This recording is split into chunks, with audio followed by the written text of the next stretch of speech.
our time with this lovely couple as we hear their story, as we hear what God has done for them. Tell us a bit about yourselves. So I'm Tonya. This is my husband, Zach. We've been married for 13 years. What? We have 3 kiddos. They're 10, 8, and 6. So how'd you guys meet? That's you. You want me to tell the story? No, I'll tell. We met at youth group. I want to hear both sides of the story. No, just one side. I know there's always two sides of the story. I want to hear both sides of the story. There's only one side today. We met at youth group when we were 15. Okay. We were friends for like a year, started dating when we were 16, then married at 22, and still married. So Zach, how'd you guys meet? So in youth group, Yeah. I was walking in with my sister, and I saw a pretty young lady over to the side say, "Hey, look what I can do." So my sister and I turned, and I saw this lady do a backflip. Okay. Yeah, and she slipped. She made it, she landed it, but then she slipped a little bit, and then she cussed in church. So I looked at my sister, I'm like, let's go. And then after that, we became friends, best friends, and then we started dating, and then eventually she said yes, and we got married. Awesome, man. Yeah. Wow. That's really cool. It's really amazing.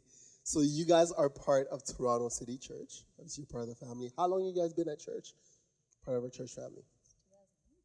2008, a year after we got married, we were with CWL, and then after that, once the merge happened, then we moved over to TCC. Okay, awesome, man. And if you could say, what is one thing that you would say that you admire the most about our church family? I'd say the diversity, and just the openness. If you actually get engaged in the church, there's always people around that that will want to be in community with you. A brotherhood for me and a sisterhood for Tonya. Okay. That's cool, man. It's amazing. What about you? I was going to say the closeness, just the ability to have genuine friends. That's good. That was important for me. Cool. It's amazing. Cool, man. Well, 2020, as we know, has been like just the year. It started off with, I know you're a ball fan. Didn't you, at one time almost became a professional basketball player? Close? Tell us a bit about that. It didn't work out. It didn't work. That's a long story. It didn't work out. Oh, man. Yeah, it didn't work out. If for the best now that I look back on it, but there was a while there where I was heartbroken. Yeah. I had to go through a grieving process, the whole thing. Yeah. But yeah, long story short, it didn't work out. Yeah. Yeah. Okay. Well, the reason why I made reference to basketball is because I was about to say 2020 started off with Kobe passing away. That was really sad. And then one thing after the other, and then COVID hit. And then we're like, yeah, okay, COVID. And then just everything started getting canceled. Planes started getting canceled. Just everything started getting canceled. So my question for you guys is this. If you could go back to the top of the year and give yourselves advice on how to best navigate this COVID time, what would it be? Just from a practical standpoint, I would not have booked that family vacation. Oh, gosh. Where were you guys going? We were going to go to Dominican with the kids. It would have been our first family trip on an airplane. So that had to get canceled. Thank God we got travel insurance. So we can go next year, but will we feel safe flying next year? So, I mean, from a practical standpoint, that's... You want to book that family vacation? How about you, Zach?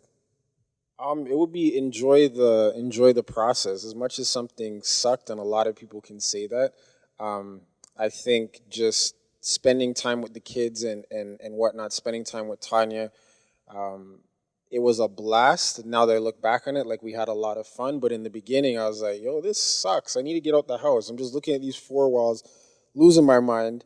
But when I look back, who knows if we're ever going to get family time like this again, right? Yeah, I hear you.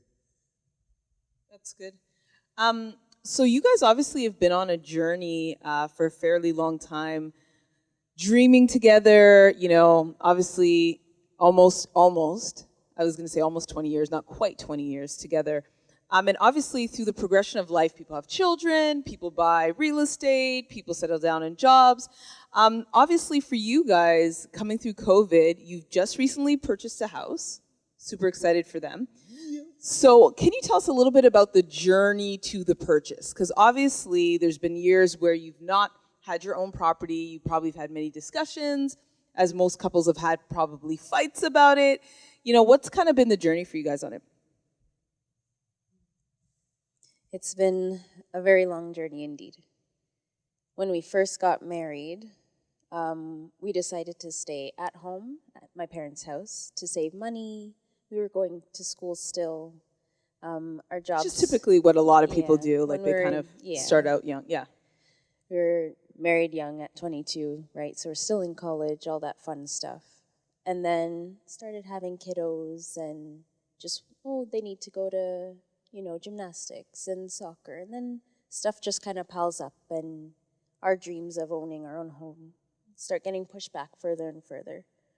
Pushed back or faded away, faded into they were gone. Yeah. Definitely faded into the background. But I think,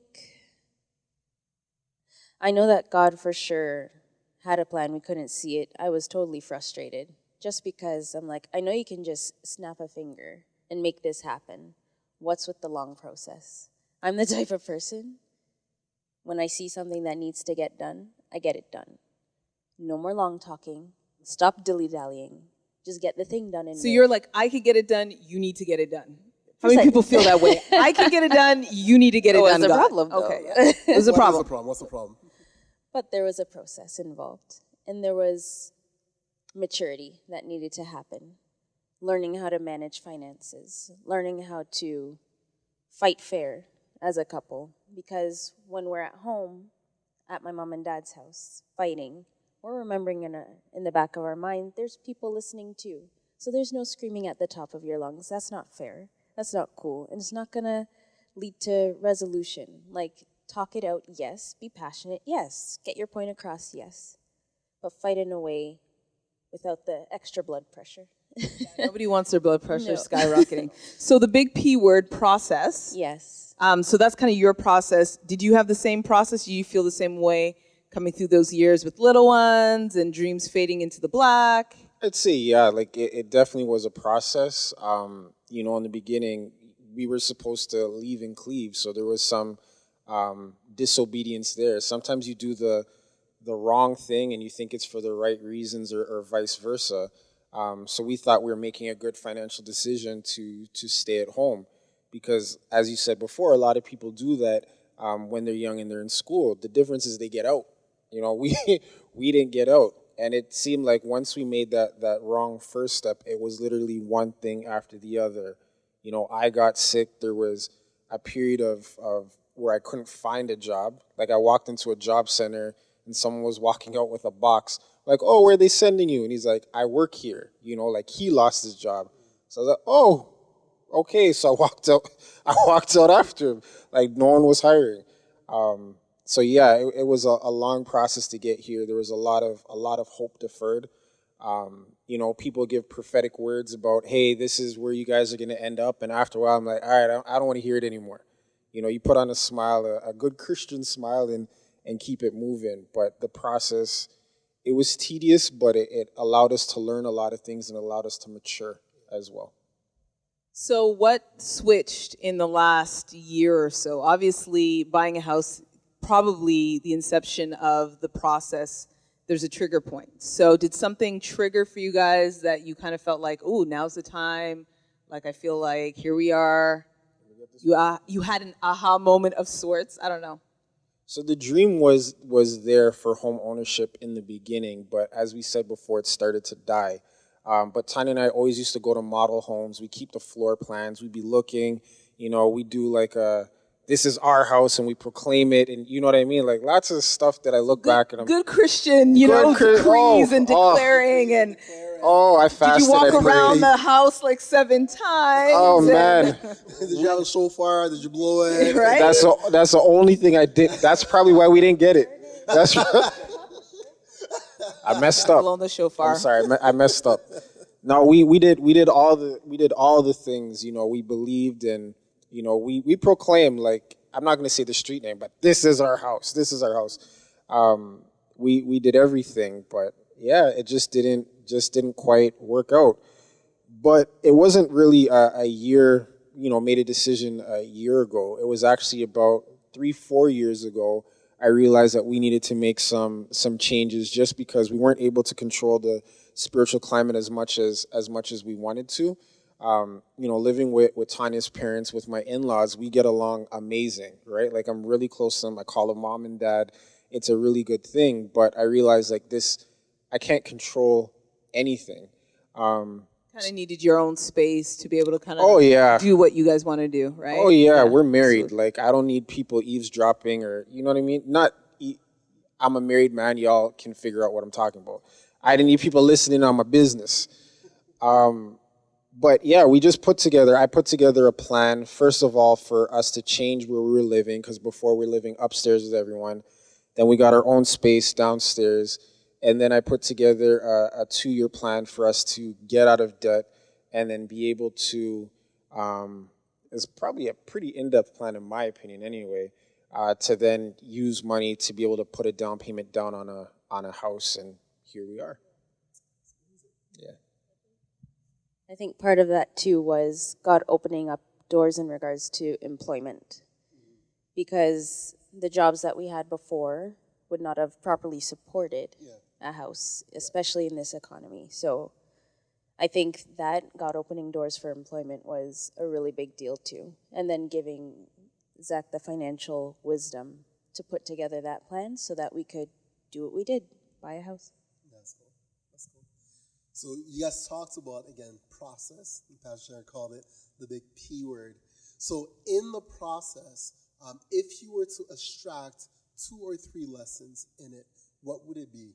What would be something that you know that the Lord did in your hearts in the middle of the process? I know one for sure for me would be don't force it. And as I said, I'm the type of person that doesn't like to wait. I like to get things done now. Yeah. But in doing that, it's like you tend to force things. Like, okay, we're going to get a house soon, so we need to buy pots and pans. And you know what I mean? But it's like, no, slow down. Yeah. Put that money into the account so that will go towards your down payment instead. Just little things like that do add up over time. Okay. So that'd be one thing for me. Okay. I think as Christians, we all hear from God, and sometimes we say, like, God, I don't hear what you're saying. You're not saying anything. And we had to just go back to the last thing that God said in regards to our living situation, which was to get out. Once we got back to that point, it was like, okay, so we know that we're supposed to be living on our own. What do we need to do to get there? So that was the first thing. It was like, obey, do what it is that God says. What is it that he commands? One of those things is tithing. You know what I mean? Sometimes, I'll be honest with you, it sucks. We're supposed to tithe with a cheerful attitude, but sometimes I'm like, all right, I got paid on Friday. I know we're tithing on Sunday. I'm not checking my account till the following Tuesday because I can't take the hit. You can calculate. You're like, listen, man, I could pay this bill, this bill, this bill. Oh yeah, this bill, this bill. Oh yeah, this tithe money. Jesus, you understand, right?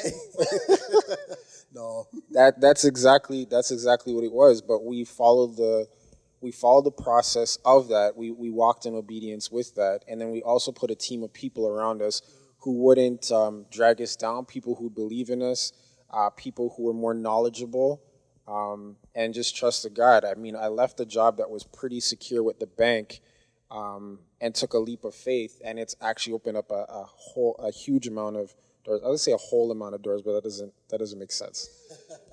It's the truth coming out. It opened a bunch of doors that otherwise wouldn't have been there. Yeah, that's cool. So I hear in your process there was obedience to the Word of God, and there was accountability, making sure that you surrounded yourself with people who you could be accountable for, who would cheer you on, but also remind you of who you guys were. And for you, I hear it was really is just kind of trusting the Lord in the process and not getting ahead of the Lord. I know that can be so hard. I don't know about you, Pastor Sharon. I know for me, it's like, the Lord gives us something, tells us something. You're like, all right, it's going to happen this way and this way and this way. And you try to make it happen. But it's true, it is something that we need to learn to do, which is wait on the timing of the Lord. So one more question. And this is a question. So if you had to give a piece of advice to people who are watching this and are in a similar situation than you guys are, which is in the process. So the Lord promised something and it just seems like it's not happening. If you were to give one piece of advice to someone who is in that position, what would it be? I get discouraged very easily when I don't see the answer come when I was told something would happen. So I think my advice would be to be patient. And I hate that word too. But it's necessary. It's another P word. It's another P word. It's a frustrating word. But truly though, but really though, it's honestly, you remember what he said. You know God doesn't forget. You know you're not going to forget. So just wait now. She said just wait now. Awesome. How about you, Zach? We keep saying the process, and it's not just like a hokey thing. I think that when God tells us to do something, or God tells anybody to do something, get a plan, write it out, and just work on the fine details. At one point when things started to get overwhelming, I literally had to stop and say, okay, what's the next step I need to take? Can't look at the big, oh man, I had this whole thing written out, but it was step by step by step, very tedious, but okay, I'm not going to go from step 1 and then jump to step 4. Let me do 1.5 and then let me do 2. And, it was, a 4-year process to get to this point, 2 years on the current financial plan that we were on to get here. But don't skip steps. When God says do something, do it. Even if it doesn't make sense, even if the payout isn't immediate, just follow the process and you'll get where he wants you to go. I love what you guys say. We've talked about a couple P words. There's a couple P words. So you guys have talked about the journey of the process. And obviously God is in the process. You've talked about also the need to have a plan. You've also talked about the need for patience. And then I love the fact that God, his word, like those are all our words, but God's word is, he is a promise, once again another P word, and I'm not about all these acronyms and all this random stuff. Are you preaching about the 4 Ps, No, Pastor? I'm not preaching about the 4 Ps, but I think there's something really cool in your messaging in that God is faithful to the promise. But we as people have to navigate the process, we've got to navigate the plan, and we've got to have patience. And that's just such a beautiful thing for all of us. And that's not just in home buying. Like that, I think, is a life principle with everything. That, he's so faithful to the promise. But I think a lot of people want to jump from, here's the promise to like fulfillment tomorrow. But they don't realize that, no, we the people have to navigate these things that are a day-to-day hustle. And this is where you cue in the instrument for the altar call, because that was the message. The 4 Ps, man. No, they're the message. You guys are the message. You guys are the message. You guys are the 4 message. Ps. Was it the promise of God, navigating patience, navigating, what was the other 3? Process and a plan. And a plan. That's really good. Patience. That's really good. Well, thank you so much for your time, guys. Thank you for sharing with us what the Lord has done in your life. And thank you for, just being awesome and being here with us. Our pleasure. Another P word. Our pleasure. Jokes. That's a good slice of cheddar. Yes. Guys, thank you so much for taking the time to watching us. We will see you next time.